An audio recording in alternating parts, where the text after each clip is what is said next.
So, ayan mga kachismosa, ayan, nakikita nyo, longganisa. O, diba? Galing saan? Pure Foods. Tapos yung isa, longganisa rin. Galing saan? Pampanga. Ilocos. Ilocos original longganisa, o, diba? Pero sa Pampanga.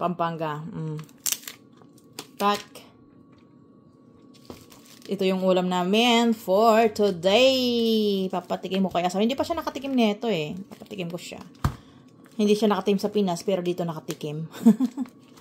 So, nabili namin to sa Asian market. Ngayon, papakuluan ko na. So, ito ng ating longganisa.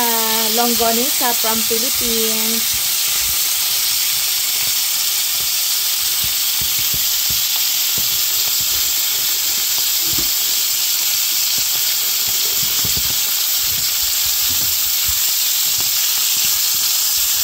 Sumasayaw yung kawali. Wala kasi nag-ahawak.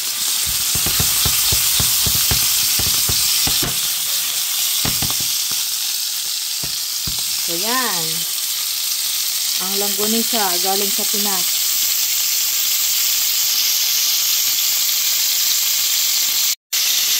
Kita nyo yan. Luto na yan. Okay na ito. You tell me. Ano? Diba masarap ang longganisa?